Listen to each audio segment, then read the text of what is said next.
church at Rome about their struggle that they were having, and he knew they were having it. And the reason he knew they were having it, because he was having it. Lord have mercy. So how do I know that you struggle? Because I struggle. I ain't trying to go out there and get no Humpty or nothing. That's right, make it plain, just a choice. But I struggle sometimes.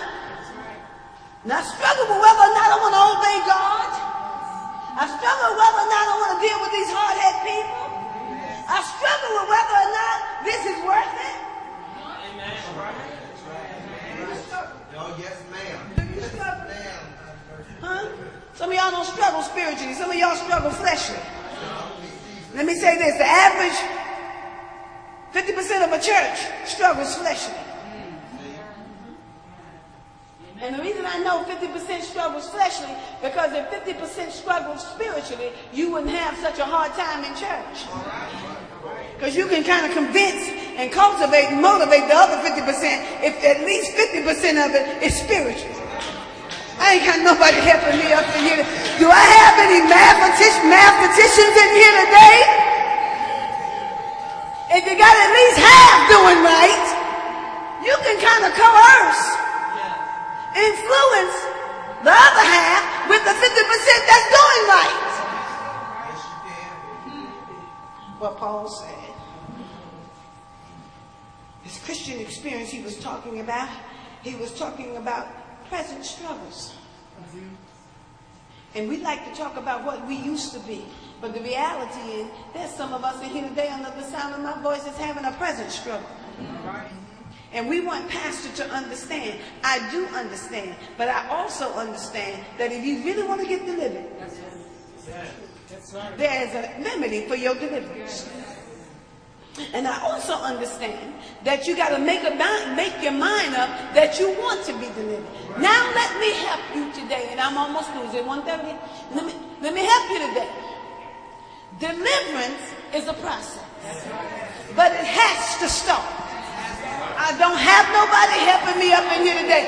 I wish I had at least 3 preachers in here that knew what I was talking about to help the woman of God through here, help me through this little wilderness here. I said it has to start someplace.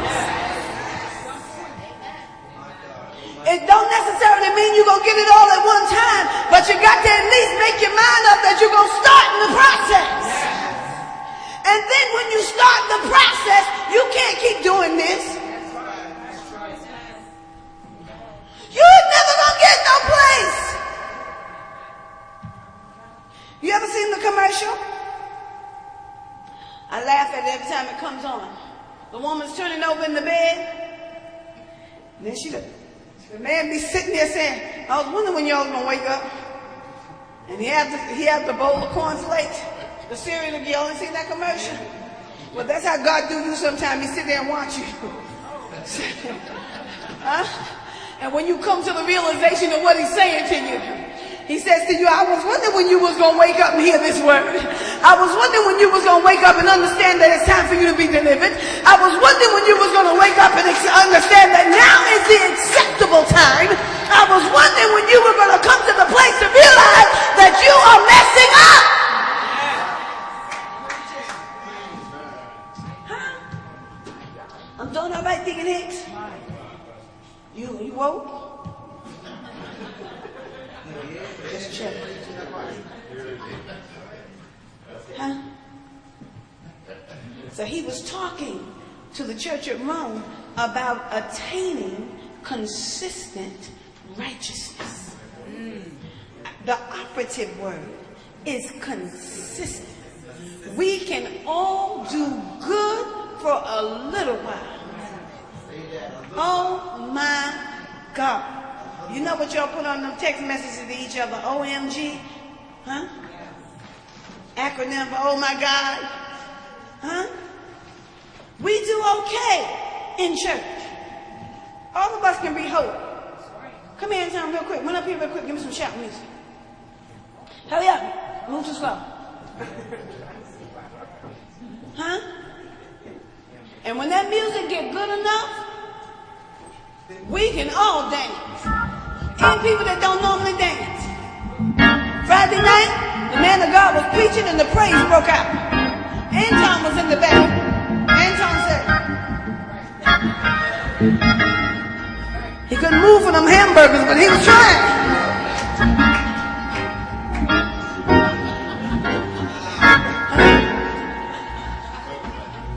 That's my turn. I can say that to him.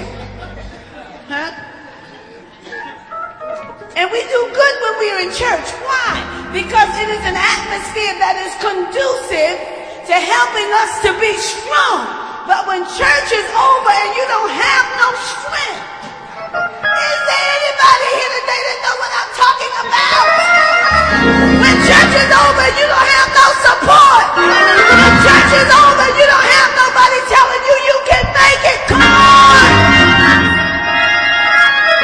We fall down. And we fail God. But tell somebody it's because of the conflict within. Paul said the stuff that I say I'm not going to do, and the stuff I say I hate, he says the stuff I do. Stuff I said, don't call my house no more. Because I'm saved now, you can't come over. And he don't call for about 2 hours.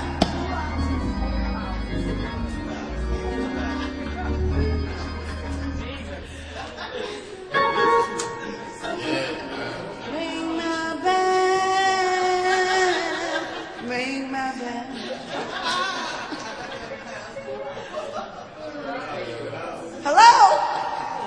He don't call for about 2 hours.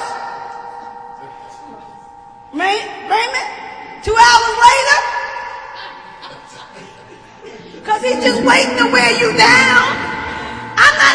Y'all didn't have to be up in here today. You know I'm talking right. He's just waiting to wear you down. He's just waiting for the other side of your struggle to kick in. You know, if he waits long enough, you're going to give in. Because you got a conflict going on. There's always going to be a fight between the flesh and the spirit. And let me help you today. The flesh intends to always win. I don't know much about boxing. I don't know much about fighting, period. But I can tell you the flesh always intends to come out on top. And 9 times out of 10, it does, because we always give in to the side that's pulling us the most. And how in the world does God pull us when we never read the word? Except for when we come to Bible class on Tuesday night. Or a pastor call a fast and give you scriptures to read. Because the normal part of the church, I'm going to say it that way. When I put the church on the fast, you sit and watch the clock till the time is almost up. 2 more hours. Like my daughter said, 3 hours. The Big Mac gonna be on.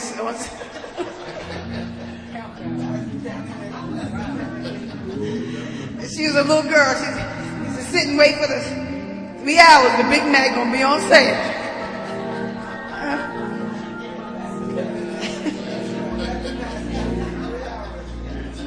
They used to ask her, "What you want for Christmas tree?" She said, "Lunch." Huh? That's what the devil does to us. He baits us with what we love. Oh, I just said a whole mouthful right there.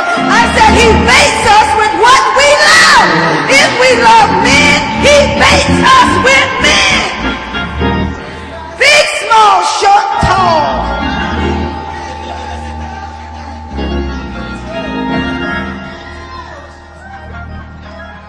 We don't care.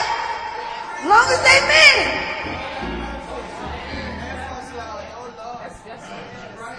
If we love money, he baits us with money. What my husband preacher, I ain't called her a gold digger, but